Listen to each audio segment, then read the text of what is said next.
Exactly how insane is it to draft Joel Embiid? Welcome to the Fantasy NBA Today podcast, a sports ethos presentation hosted by yours truly, Aaron Bruski, FSWA Hall of Famer Steve Alexander. And we're going to have a special guest today to talk about all of that. We're going to discuss Joel Embiid. We're going to discuss a who's who of players from his fantasy team he drafted in our mock draft about a week ago. You know him on Twitter or X as at NBA Fantasy Papi, Papi, and we know him as Papi Roi. And we're going to bring him into the show here in a little bit. Before we get into all this good stuff, if you guys want a question answered, if you guys have any feedback for the show, go ahead and tweet at Ethos Fantasy NBA. It's on Twitter, of course. And just let us know what questions you might want us to address in future shows. And if you'd like to like and subscribe and all that good stuff, we'd love it too. Before we bring in Papi and Doc, let's get some bills paid here. BetOnline is the world's most trusted betting platform, your number one source for all things sports betting. BetOnline has every stat, matchup, breakdown, and even live odds and spreads to bet on during the games, including the largest catalog of odds on everything from football, MLB playoffs, NHL, NBA, and political props.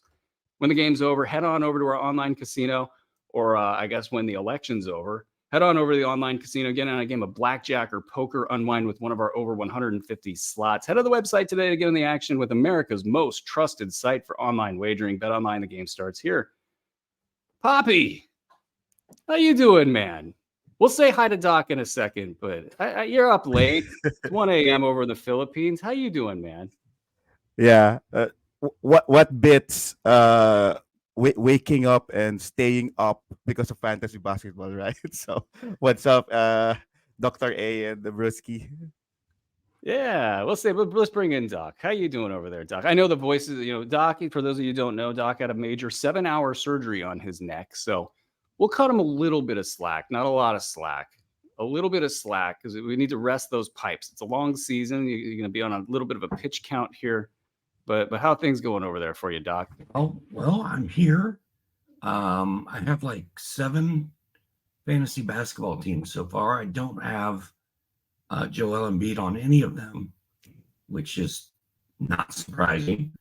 And dude, I did an ESPN draft yesterday where I got all 4 Jaylens. I got Jaylen Brunson, I got Jalen Johnson, I got Jalen Williams, and I got Jaylen Brown. I love your commitment, sir. I was fired up about that because the night before I did the draft, I didn't get any Jaylens, 0 Jaylens. We've been trying to collect as many Jaylens as possible around here in the last couple seasons. Papi, have you collected any Jaylens this offseason? A lot. I love the Jaylens. Doc would have drafted Jalen Suggs as well. So it's kind of like the Thanos of Jalen's, right? Yeah, I noticed that a lot of Jalen's are one of the industry favorite this season because there's a lot of initially they were on a down low, but as season is nearing in the next couple of days, I guess there's a lot of hype, especially the first 2 Jalen's, J Dub and Jalen Johnson. I remember when before like 2 months ago, it was Jalen Johnson being picked first ahead of Jalen Williams. Now I think it's J Dub being picked ahead of Jalen Johnson. So yeah, so couple of observations. A lot of big J-Dub fans out there. Everybody, this is Papi Roi. We got all sorts of fun noises going on in the back. It might be my fault. Who knows? No, that was my Bluetooth speaker saying goodbye. Very, very sweet sounding voice. NBA Fantasy Papi, and you're out there in the Philippines. And one of the coolest things I did early on in my career was read a book called Pacific Rims by Rafe Bartholomew. I don't know if you've caught that one, Papi. It basically details how crazy you guys are for basketball out there. That book was eye-opening for me. And then when we started up Hoopball, now SportsEthos, the Philippines was our number 3 audience, like significantly, like just beating a lot of other places. What's it like covering fantasy, over there? You got like people following you in the streets, like Papi, Papi, Papi. What's it like over there? Not yet, not yet. To be honest, we are just building the fantasy community. Basketball in general, every corner in our country, there's like a basketball hoop. It's made of wood, made of plastic. I don't know. People are being creative too in terms of basketball. So basketball is really, really big here. But in terms of fantasy basketball, we're still growing, but I think we've been stronger this year than ever before. We've organized several initiatives. We've established a certain ranking for the community. So, like for example, Yao has its ranking and all. We are implementing one for the whole community just to add more spice, something to look forward to. Because sometimes people are bragging, "Hey, I'm a diamond or a platinum rank GM. I'm better." But someone's gonna trash talk saying, "Oh, because you're playing with kids. That's the reason why you have a platinum rank."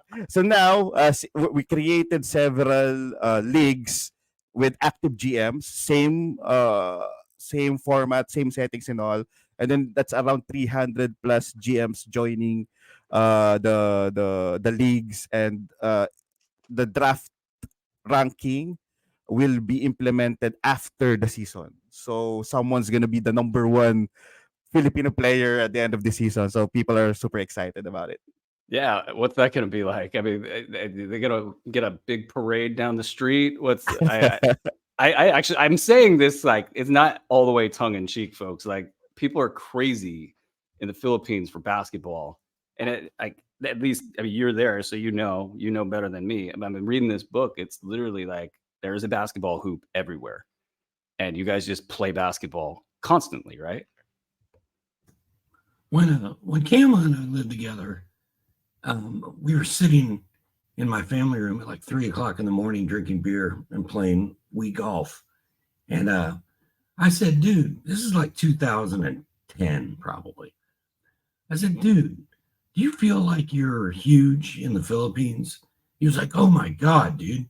It's like all the emails I get are from people in the Philippines. Like they're crazy about fantasy basketball there. I'm like, yeah, dude, I feel the same way. And Kama and I were joking back at that time that we should go on a tour of the Philippines. Maybe do some speaking engagements. Yeah, I want to come. Can I come? For sure, for sure. Can we stay at your house, Poppy? We're inviting ourselves to your house now. Can we do this? Of course. Aside from, well, we won't stay inside the house for sure because we're gonna travel. We're gonna go places. We're gonna visit a lot of basketball places. There's a place here in the Philippines wherein every NBA player goes to. It's very popular because there's a lot of artists that paints the full court depending on what's up. Like for example, RIP Kobe. So when Kobe passed away, it was painted and I think it was shared all over the world. So recently, I believe there's several NBA players who went here and that's their top spot. They're really going to that place. It's called the Tenement Basketball Court. So that's one place, but there's a lot more. So for you guys, Hoop Junkies will definitely love here. I can't wait. That's on my list of things to do. And we'll have to catch up on future episodes because there's this thing on YouTube. If you don't start talking about basketball players within like 3 minutes, they're going to lose their minds. So let's get right to it. Joel Embiid's kind of the topic du jour. There's a lot of people like Doc's just like, no, I ain't going to do it. You couldn't pay me to take Joel Embiid in a fantasy league. I don't care where he goes. And you kind of hit this sort of lower boundary where somebody's going to take him no matter what. So you don't have to discuss taking him in the second round because it's just not going to. Somebody's going to make the move. In our mock draft, you made the move. And this was a little bit before the most recent news where, like, hey, he's not going to play in the preseason and he's definitely not playing in back-to-backs. And, that just lit a fire because everybody was already concerned. And then this report, which I thought personally was expected. I thought that this report was coming no matter what. Yeah, it didn't really seem like news to me. No. This like if put it this way, if I was Daryl Morey, shout out Daryl Morey. If I was Daryl Morey, Doc always loves that. If I was Daryl Morey, I would not let him play in a preseason game. I would not let him play in a back-to-back. I would literally force him to not do those things if I could. And then, so it seems smart to me. But anyway, you took him at 1.7 in our mock, and you had some interesting strategy there for kind of how to handle Joel Embiid. There's a couple layers deeper I want to go, but just what was your thought process as you were drafting Joel Embiid? And then what was the kind of the other things you did to make that work for you? Yeah. Well, first and foremost, I'm not targeting Embiid. Just to be clear. You don't want to be that guy. Yeah. You're not the Joel Embiid guy? Okay. All right. This isn't me like pushing Joel Embiid to your mouths, guys. This is me saying that it's gonna happen. Someone's getting Embiid, right? So if people, I just think the advice of not picking Joel Embiid is a low hanging fruit. So I spent time to sit down and then like, hey, to those who pick Joel Embiid, I have an idea, and then one of my ideas is to actually um do several layers of handcuff. So the first handcuff I do is, well, obviously you'll take Joel Embiid in the first round. Maybe now it's later. Maybe it's a last pick or whatnot. Maybe you're just thinking, oh no, per game basis, this is gonna hit, but I can't pass on Joel Embiid. Maybe you're that guy. So if you're that guy, I'm picking Joel Embiid. And the second round pick, I'm gonna sit down and think of all of the players in the second round that can be a first rounder, just in case it doesn't hit. Joel Embiid doesn't hit. So usually I take two players. It's either Lamelo Ball or Carl Anthony Towns. LaMelo Ball is a little bit tricky because you're almost creating a suicide squad right there. Joel Embiid does LaMelo Ball, but come to think of it, if he's healthy, is it's as if like you took Joel Embiid in the second and you took LaMelo in the first, right? So there's kind of like that layer there. So just to be a little bit cautious, I usually take Cat as my second round pick, especially the moment he was traded to the New York Knicks, just because he's also a big. So when you're building a team around Embiid, you're expecting big man stats out of him, premium style, right? So I think Cat kind of like covers that. So once you're a little bit you're fooling yourself somehow that it somehow I think Joel Embiid is like a second round pick because I have a Lamelo Ball or a Karl Anthony Towns. Then I try to really get either Paul George or Tyrese Maxey, but most of the time Tyrese Maxey because Paul George you won't pick him. Maybe now, given the news that and the injury that happened to him, but I usually target Tyrese Maxey. So this is my second handcuff. This now is a usage handcuff. So the moment Joel Embiid sits or rests, I'm pretty sure at least some of this value is gonna pour down to Tyrese Maxey. So again, I'm trying to fool myself like, oh, I got it covered and all. And then last rounds in this specific mock, by the way, Dr. A and Aaron, Bruski, I wasn't able to finish the last couple of rounds. I was auto picked because I was driving. But the next handcuff is of course Andre Drummond. So usually he's being picked before around round 11 ish. I usually reach him on around before just to ensure that I have Andre Drummond as well. So that's the initial handcuffs. The in betweens is more of like really playing to the usual build that you do with Joel Embiid, but you add additional effort in getting additional bigs because essentially additional bigs or additional scorer because that's something you'll miss out whenever Joel Embiid hits. Additional bigs, additional scores, additional this, additional that. But that's a fascinating strategy. Like I think there's a lot going for it. Some interesting stuff when I was looking at Joel Embiid is like, he practically needs no games to get an early round finish, like 50 games or something.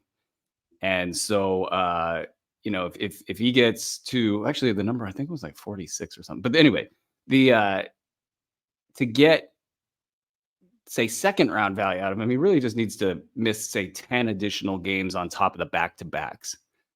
So I don't know if he's as risky as everybody's saying he is. Like to get 44, let's say 41, see if he plays half the games, 41 games. I mean, he's still getting you like 5th or 6th round value. And yeah, it's terrible. If you're in a playoff league, this is a totally different conversation. Like he might not be there for your playoffs. You just don't know. And that's actually very risky. But in terms of just overall value throughout the course of the year, he just needs to play, go 10 less games than the back-to-back mark. And he's going to get you probably close to where you drafted him at, 2nd round value. And then the hope, of course, is that he's going to get, say, 60 games. And then at 60, he would probably be a top 5 play. I'd have to look at that a little bit more closely just to make sure that I'm right on that. But that's, that's the give and take with Joel Embiid. Let me switch gears a little bit here because I'm going to get shot if I don't. My producer, he's rogue right now. He's very rogue. I'm just going to say that. What's, in your fantasy career, has there been a moment where you've either had like a really good win or a really good loss, or just some event covering fantasy basketball that's just really stood out to you as something either good, bad, special, not special? Yeah, I remember a dynasty keeper league that I was in, and that's the year where it's Lucas rookie year. So I picked last, and that's also the year wherein Joel Embiid. Speaking of the the man of the hour, Joel Embiid has his first 60 plus games. So people aren't really confident yet to both of them. People are doubting Luka, and then people are doubting Embiid as well. And I picked last, and I got the both of them on that year. I think that's around 2018, 2019. And lucky for me, I won the chip that year because of doing that. Because I kind of like thought that it's hit or miss. I like Luka Doncic. I've been following him since he was in the international leagues. I thought that the composition of Dallas back then needed what Luka can offer. So, and it's a keeper league. So I thought that, oh, if it doesn't pay this year, it's gonna pay off moving forward. So I don't see a lot of risk there. And then Joel Embiid, I don't know. I just thought that he played 60 games the year before. Maybe he's healthy, and when he's healthy, he's a top 3 fantasy basketball player. So yeah, I remember that as one of my best keeper league, just because in keepers or in dynasty, there's additional layers of analysis in terms of how would you prepare for the following year. So I love that format. And then worst one, remember the Devin Booker 70-point game? Oh, yeah. Yeah, I was killed by the Devin Booker 70-point game because I was complacent. I was number 1 in the playoffs and used all my ads preparing for the next week. I was strategizing. Oh, I'm gonna pick this because he has 4 weeks and all, and then I'm pretty sure I'm gonna win this one. We were close in the points, but other categories I'm already winning, and I didn't expect Devin Booker getting 2 games of worth of points, so I lost that one. So that's the worst season I have, or the worst bout I have in terms of my experience in fantasy. We need to do a segment on bad beats. I'm sure there's some bad ones out there. Doc, you got a bad beat that you can remember off the top of your head? Ryan Canals had Kyrie Irving like 3 years ago, and Kyrie went on a late season tear. I think he scored like 56 in a game or something, and knocked me out of the playoffs. I was winning. Ryan Naus. I was winning, and then Kyrie knocked me out. And Kyrie really didn't do anything all year. He just like showed up at the end to take me out. This ended well for me, but it almost didn't. Last season, Damian Lillard in the final Saturday, we're going for, it was a high stakes situation. It was like 16 grand or so on the line, and with free throw, of course, it's got to be free throw on an entire season's worth of stats, so it's just like the smallest jumps up and down. And he went like 12 for 12, and whoever had them that I needed them to not do well, he goes 12 for 12. I literally am going, oh my God, I think that's it. I think I just lost 16 grand. And something else happened. I can't even remember. That day was a blur. We won, so that's fine. It's good. But that stuff, the bad beat stuff is great. It's a terrible great, but it's great. Okay, you know what's also great? Ice Pick in Your Eye trivia right now. All right, looks like Andre's got a great question. A great question. Papi, you might have an edge here. Just saying that. Jordan Clarkson has been a dynamo for Gilas Pilipinas. I don't know if I did that even remotely close. The Philippines national team.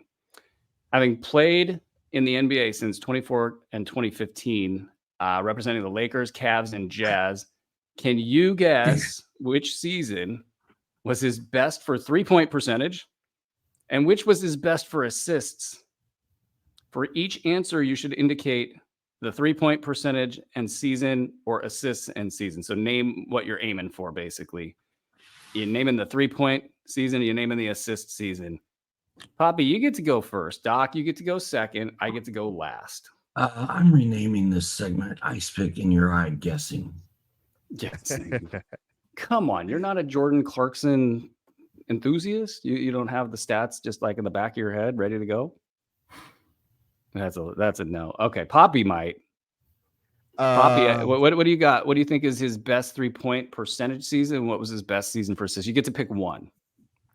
For best 3-point percentage season, I'm thinking that could be a year or with a team wherein he has a good playmaker.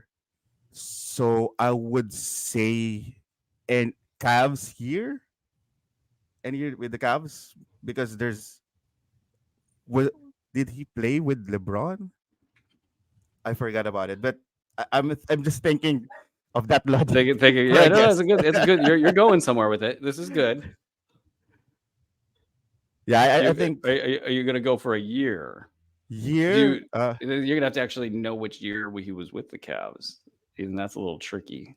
I don't know which. I don't want to say it out loud because it might take away a guess. 20. I'm pretty sure it's not 2020. So in between 2017 to 2020, I guess. Yeah, okay. We pick one. You got 2017, 2018, 2019. 2019. Okay, the guess is in for 3-point percentage 2019. Oh my God. You know how much we struggle over here, Papi? You got it right. Really?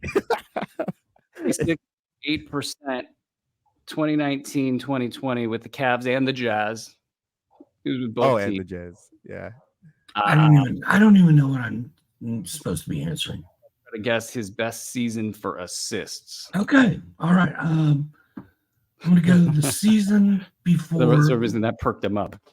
The season before last year. So is that 22, 23?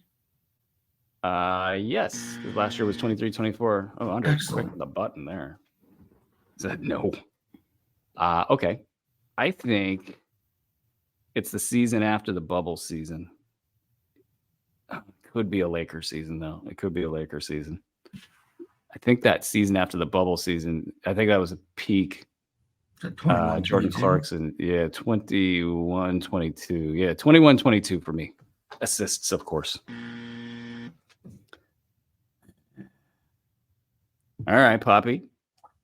You got a guess on his best assist season? You mentioned 21, 22, and Dr. A mentioned what? 22, 23, and 21, 22. Oh, and both are wrong? Yeah, because I was thinking it should be, if it's assists, basically he won't have a lot with playing with Kobe or playing with LeBron. So definitely the Jazz, right? We did the Jazz. So what's the first one? 2020, 2021, and then last year? I think there was maybe a year before the bubble. It feels like he's been in Utah forever. Well, if both Bruski and Dr. Is wrong, then I'm gonna go the following year. What year is that? 2021, 2022? Sorry, I think it would be 2020 and 2021. 20 to 21. No, okay. I think I'm up. Is that right? No, 19, Doc is up. 1920. Okay. Doc's playing. Doc's got some game theory going on right here. Doc just wants this to be over. Doc is not a fan of this morning. He's like, don't make me think. Don't make me answer questions. Okay, so I kind of think early might be the answer here. I don't think it's his rookie season, but maybe 2015 and 16.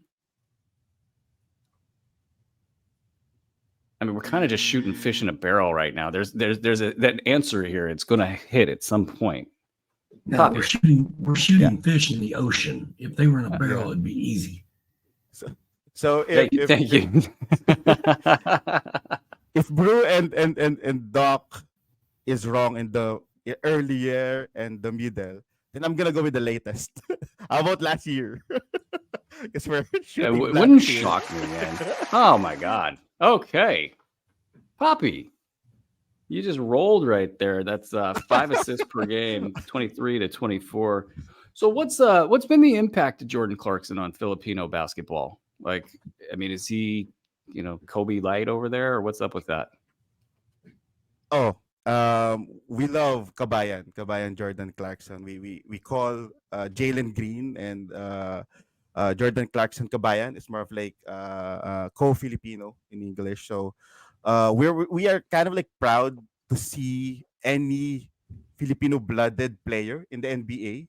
So it's as if Jaylen Green and Jordan Clarkson is, carrying us, especially Jordan Clarkson, who spent time and effort to be with us in the Gilas pool, and he's going here in the Philippines. He has tattoos all around, videos and all with his daughter, being proud with the Philippines. So he's kind of like up there. So you have Kobe's, the LeBrons and all, and then you have Jordan Clarkson. So that's kind of like the hierarchy. What about kind of bringing it back to just kind of news of the moment to feed the crowd, so to speak? What about, we're deep into the draft season. I mean, we're almost in the regular season here. So it's not so much like preseason, who are the winners of this offseason or preseason, but just, I guess, in general, as we've gone through 2 months of this, 3 months of this, who do you think are guys that have really won? And who are guys that you think have really lost heading into the season from a fantasy perspective? For preseason, couple of, so for losers, I think I need to put in the Pelicans bigs because no one actually stepped up, and there's a lot of, I think there could be value there if someone really is a clear cut center with a lot of minutes. Initially, I thought it was gonna be Daniel Tyus because he's the most veteran and then actually make plays. But then again, they're trying to play Herb as their big man. I doubt if it works. I really do. Matkovic is a little bit of seasoned over Misi, but then again, Misi played and showed what he got in the preseason. To be honest, he was the best center. Um, just surface check, right? So that's tough because it's there's a lot of teams that I took note of that I watched during preseason that wherein there's gonna be a direction with regards to the rotation and the minute sharing. So that's a bummer for me for the Pelicans bigs. Of course, we can't miss PG-13 being injured. So I guess that's a loser for preseason. For winners, I mentioned earlier Kat. So on the uh, he showed us there could be a path of him getting back to at least the later rounds of the first later number of the first round. So maybe there's a path there with how he showcased his game and played a lot of minutes in the preseason. Come on, Tibbs. And then I think in the later rounds, I'm super interested with Jaden Ivey. New coach, JB Bickerstaff. As far as I remember, it's around 16 points to 19 points after 3 or 4 games, right? With good assist and surprisingly several defensive stats. If you ask me who is couple of names that I could throw that could have like a Jalen Johnson type of a season, maybe I can put Jaden Ivey there. Because other players won't be able to do that because everyone is reaching for them. So there's no value anymore. And Jaden Ivey at pick 132 in Yahoo, I think there's good value there. Yeah, I mean, I like Jaden Ivey a lot, and I think new coach JB Bickerstaff, huge, right? Like, probably should have already happened. The breakout, and there were times, even just early last. It just seems like he was the best player on the court sometimes, and it's really hard to say that about too many players. There's a couple on each team in the league, and for him to climb up and be that guy, even in just brief stretches, that was really telling. It was really interesting to see. As we're talking sort of more broad concepts, and we're going to dive into some player by player analysis here real quick, but like, what are you noticing in drafts right now? I think you've probably done like 500 drafts by now. What's like the big trend that you're seeing? Big trends for me, people are getting more cautious in terms of players that are older and players that recently had injuries or currently have question marks in their head. So they're picking ahead of the curve, picking younger players and hype players. There's also a lot of people fascinated with bigs and blocks. So they are getting picked earlier. So Anthony Edwards, who was a lot of fantasy basketball analysts hated to be picked in the first round, but I understand the logic of it. If you go to the stats and you go to the rankings, of course you'll see that he isn't a first rounder. But then again, there's the 10th category of playing a lot of games and and being fun, I guess. So I know Doc is really pushing like, hey, you have to get your guys, and I truly believe that it's called fantasy basketball or for a reason. So I think that's one trend, and then bigs, especially in the second round, you'll see them being picked like popcorn. Like, let me get Mobley, let me get Triple J. And then people are reaching for Hartenstein, people are reaching for Walker Kessler. So those are the trends that I noticed, at least in the drafts here in the community. What about you, Doc? What are you seeing as trends? As you're getting your guys? Are you just getting your guys? Like, is anybody fighting you for your guys? How's I'm that trying, going? man. I did my rock and roll draft on Yahoo, and I really, really struggled to get my guys. But I do drafts on ESPN, and I get all my guys. And Was Brian in that draft? oh yeah, he Rosenworcel was of sniping Guster? me. We parked. We drafted right next to each other. Oh no, that was brutal. But back to the Jaden Ivey thing. I like taking Jaden Ivey at the end of all my drafts, and Zach Edey I like taking at the end of my drafts because centers are going like hotcakes, especially in those Yahoo 2 center leagues. So if you're in a 2 center league, you got to get your centers kind of early. But if you don't, Zach Edey is usually there near the end as a fallback. Something else, Papi was talking about Anthony Edwards in the first round, but in our draft that we did last week, I got Anthony Davis at 5, and then it got all the way back to me, and I got Anthony Edwards with the 8th pick of the second round. Now, I don't know how often that's going to happen, but I was pretty psyched to see that development. That was pretty weird. Now, he passed you, Papi, right? Because you were going with the cat pairing. I wanted to get Cat after Joel Embiid. It's more whoever slides to me, I'm still picking Cat. I'm kind of like I think Cat's got a home in the second round. Like, he's just go. I think I saw him go 13 in another draft lately. So I mean, he's going up, and it was to speaking to your point, Poppy, about like I think the industry or analysts have been sort of soft on Anthony Edwards because they're seeing sort of the math behind it and going, how is that math going to pan out? What I've noticed is sometimes Doc over here gets it right because he goes against the math and just goes kind of with the gut and gets the player It's like Victor Wembanyama last season. Everybody was so concerned about missed games, and so everybody's so concerned about how does it all translate to the NBA? Doc, you can speak on your own thought process there. Why did you go ahead and kind of go against the grain and just go Wemby at all costs last year, and you end up with a top 5 pick? What was the thought process there? Well, I mean,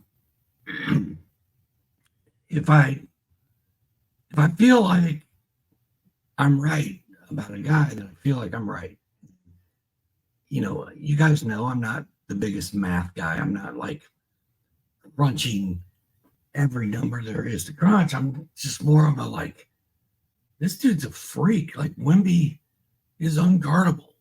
All he has to do is play, and nobody can stop him. So I mean, it wasn't really rocket science. Same with Luka. Same with Jalen Williams. I mean, looks like one of the best players in the league to me. Jalen Johnson, same thing. Jaden Ivey, all you have to do is pull up his Purdue tapes and watch him play college, and you're like, this guy should be a dominant scorer in the NBA. He just hasn't gotten a fair shake yet. So I like going against the grain. I like being a contrarian. Sometimes it works. Sometimes it doesn't. Last year, everything that I thought kind of happened for the most part. So I look sort of like a genius. But there's other years where I'm in these leagues with people and they're like, dude, you're supposed to be the expert and your team sucks.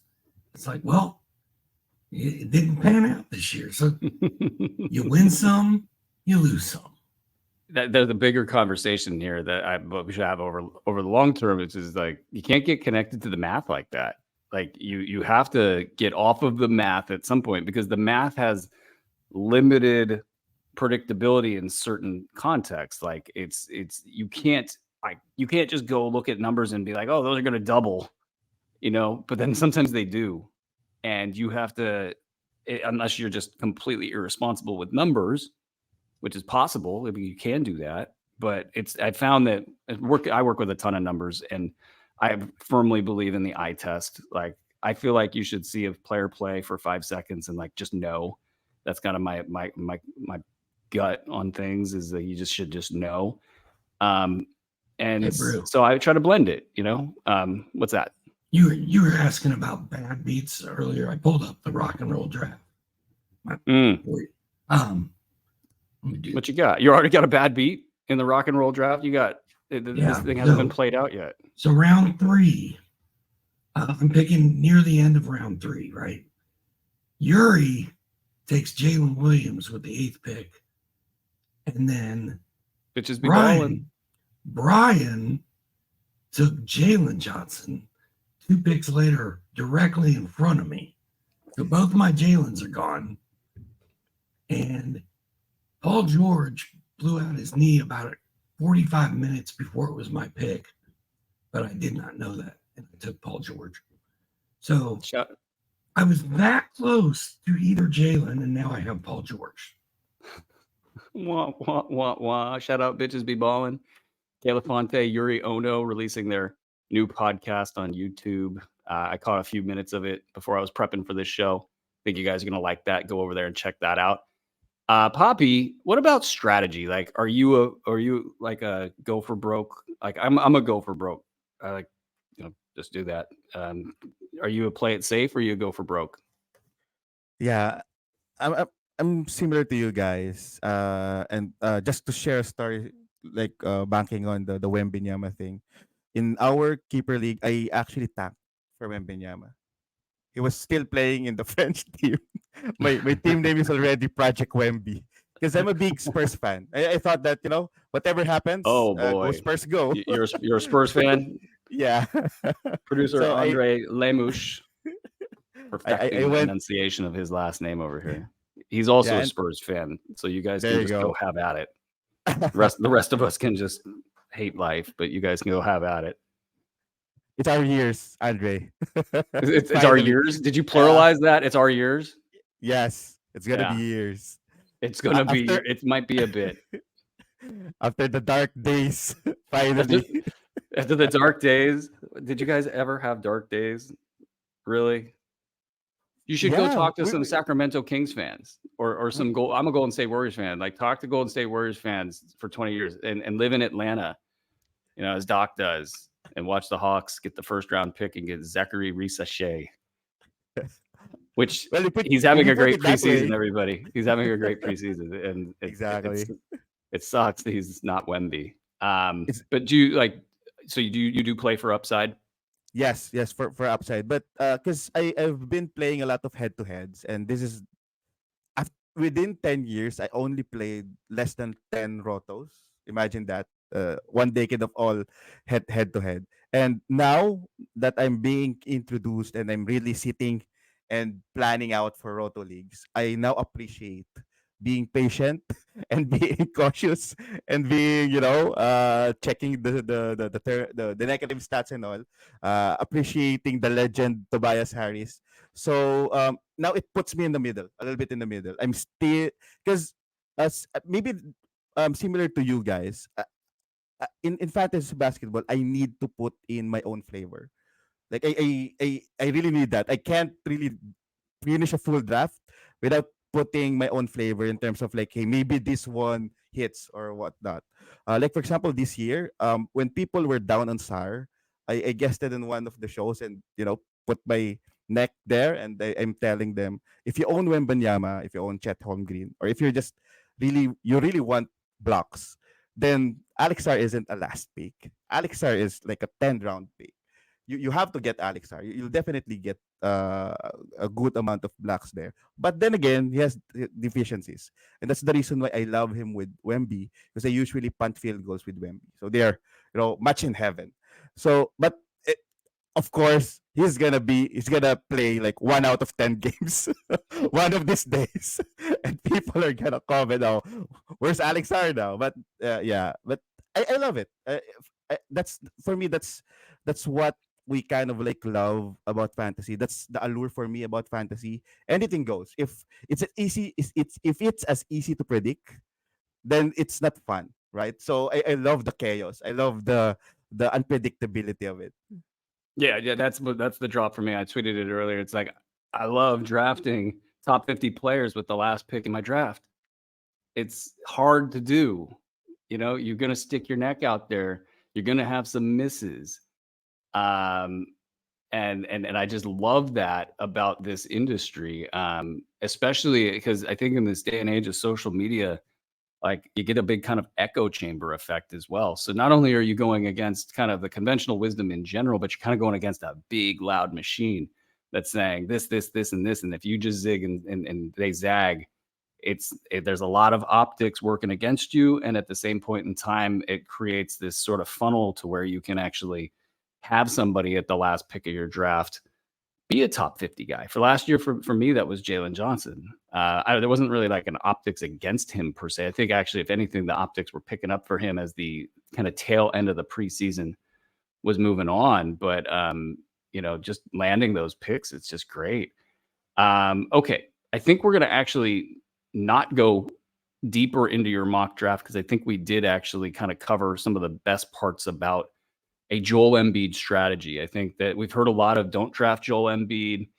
We've heard a lot of, noise about him, but like if you have to do it, if that option's presented to you, and really, I mean, after the top 4 picks, you really do have a choice. Everybody in the first round after 4 will have that choice. Should I do it? Should I do it? Should I do it? So if you're going to have that choice and if you're going to do it, you might as well have a plan with it.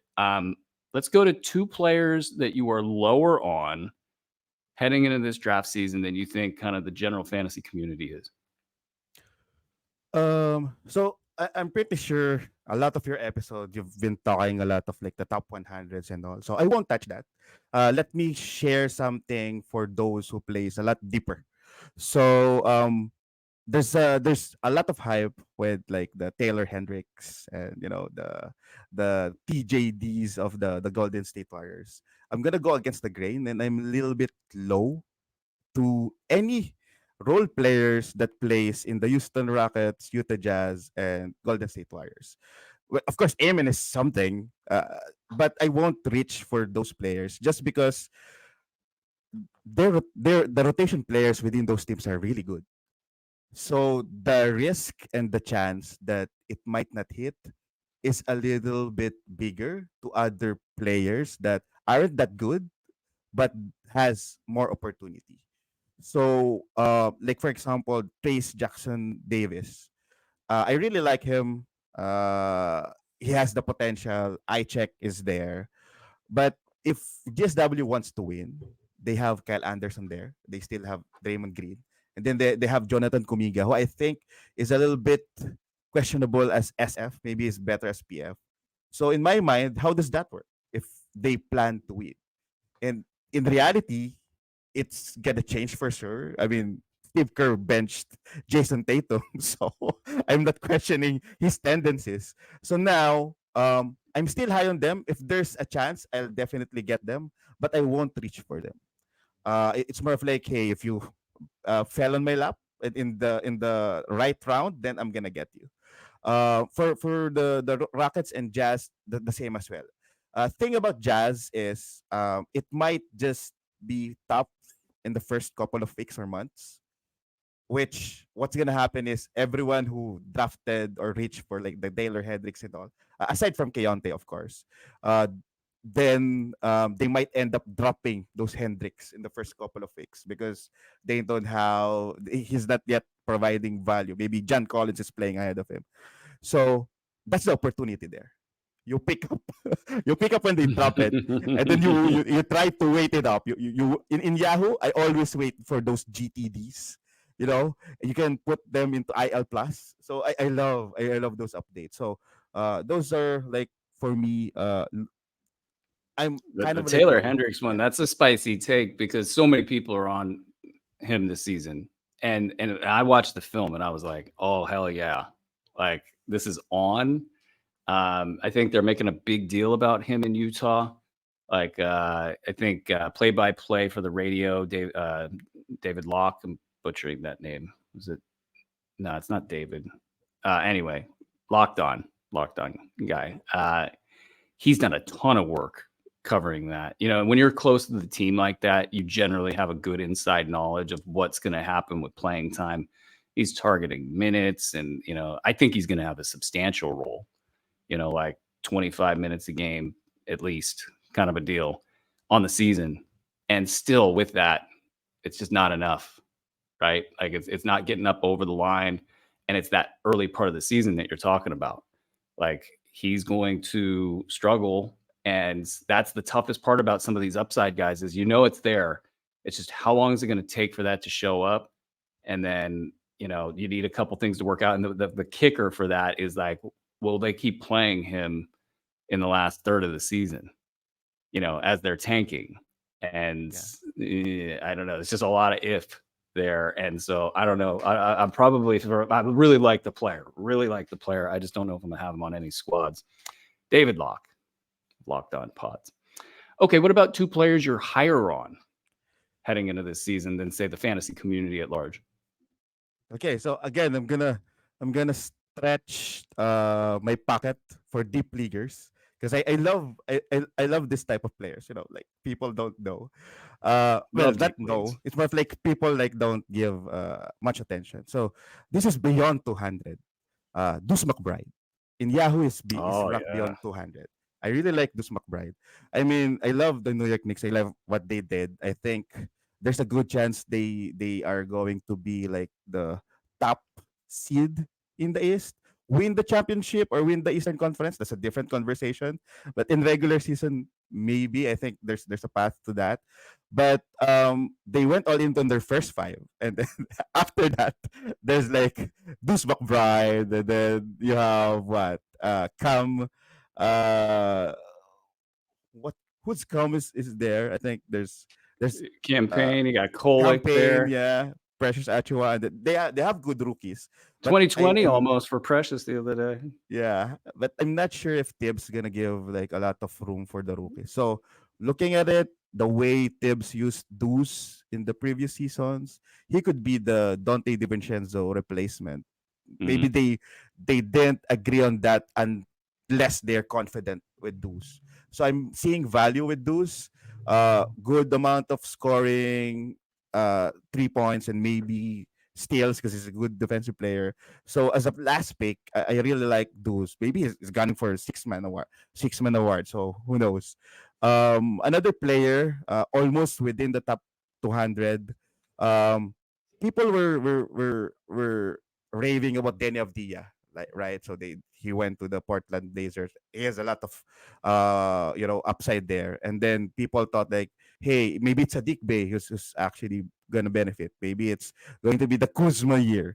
Me, what I immediately thought was, oh, Bilal Coulibaly is gonna get a lot of stats this year.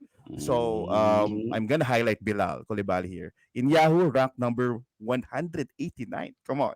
So if his it, usually I think of things like, because I am not that as tenured as you are, as knowledgeable as you are. So sometimes I define or I analyze my in fantasy, I do my analysis in terms of comparison. Like for example, hey, maybe Sar is like a cheap Wembanyama. For Bilal, I think he's a cheap Yanis. So Mm. if that's the case, and I'm getting him as my last pick, come on, why not? Let me get those Bilals. There's You get steals, you get good, hopefully good field goal percentage. Because for some reason the Wizards is trying to make him like a defensive guy and playing him. Last season they played him as a center in several games. I thought, oh, maybe good percentages, and then in preseason he's getting a lot of luck. So I'm super excited about a lot of Bilals.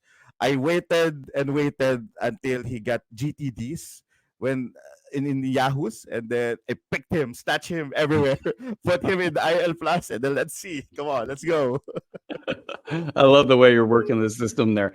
Hey, Bilal looks good, man. It's Washington. That's always scary with Washington. You just don't know what's going on there, right? And the doc shaking his head no. He's just like, if you want to give your 2 cents on that, but like, you're on mute. While you're unmuting yourself, I'll just say Bilal has that. He's just got that look of a great fantasy asset. And Doc, what were you about to say? Well, I mean, I felt that way last year. It didn't really work out. I just need to see it. And I need to see it in the regular season. Like, I haven't drafted Bilal anywhere. I just don't. I think we're like a year or two away still. That's all. I think it's coming. I just don't think it's coming this year. That's the toughest part. And it's funny because like certain players will hit like that and they'll hit like a year later or maybe even like 2 years later. And it's like this bittersweet thing. It's like I was there, but I just was too early. And I don't know if there's any value in being too early. But I'm with you, Poppy. I'm looking at Bilal at the ends of drafts and hoping that they'll just kind of use that last third of the season to give him the ball and get out of the way. And that's why we do this, is trying to dig these diamonds out of the rough. You got any parting words, Poppy, before we get out of here? Well, first and foremost, thank you so much for having me in the show. I've been following you guys. I have like a quick story about it. I think I tweeted it as well. First couple of I started learning fantasy when I was already working. So I didn't know fantasy. I love basketball. I love NBA. I didn't know, and I didn't play fantasy during my college days. Like my friends, right? They are offered me, but I don't know. Back then, it's not my priority. So when I worked, that's the time I learned about fantasy, and then during those years, I think that's 2010s. I don't know the references. I don't have anything. I go to the mock draft, not mock draft, the actual drafts with a paper and hundred of names with my own ranking that I don't know. And then by round six, sometimes like, but even before round 10, everyone's gone. And then I don't know the other players anymore. I don't know the rookies and all. So I was thinking, why are they too good? And then that's the time they shared, oh, you have to check out references or files on the net and stuff like that. And the first article and the first shows that I saw was Bruski and Dr. A. And then Kamala is not here, but the first show that I watched on cable TV was his, I don't know if just 15 minutes or 10 minutes fantasy basketball stuff in the NBA TV. So I have to wait for a week to get information.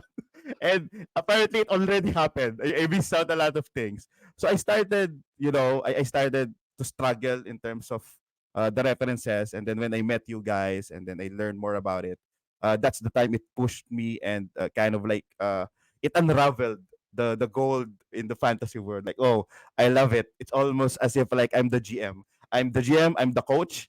I'm choosing players. I'm trash talking with my friends. This is it. I love it. I'm gonna do this like every year. So that's my story. So big props to you, the three legends. I love it. It's my honor to be here. And then of course shout out to the Filipino community where we're getting stronger every year. And keep following and keep my saying is be your own analyst. There's a lot of good analysts here. They are here, and maybe including me. We're here to guide you. But at the end of the day, I'm really pushing the community to be their own analysts because that's the beauty of fantasy basketball. Fight you have this guy, they have that guy, and then trash talk each other, and then wait for the end of the season and who wins or who drafted best. So I love those type of feuds and setup in the community. So yeah, thank you so much, guys. Doc, you got anything to say? That was cool. I enjoyed listening to that. That was cool. I'm sitting there. I'm like, got this big fat bleep eating grin on my face because like this is just the coolest thing in the world to be able to talk with somebody who's like read your work, but like outside of the circle of me.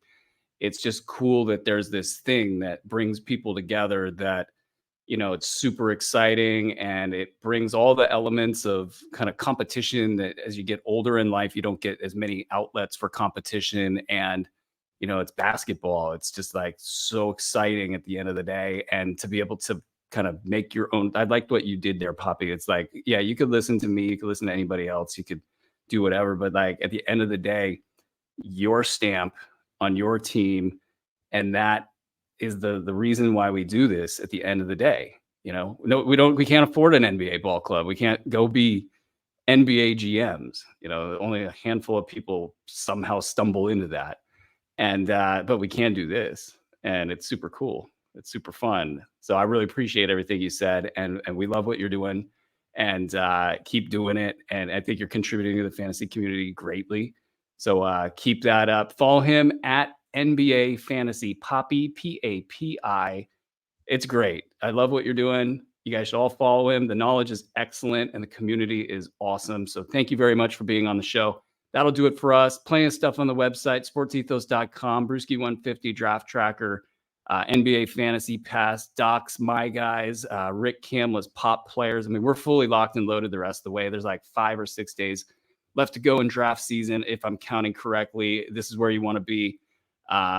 Check it all out. Thanks again, Papi. Thank you, Doc. Thank you, listeners. Thank you, Andre, for putting up with me as you always do. This has been Fantasy NBA Today, presented by Bet Online, a Sports Ethos presentation. Until next time, ladies and gentlemen, be well.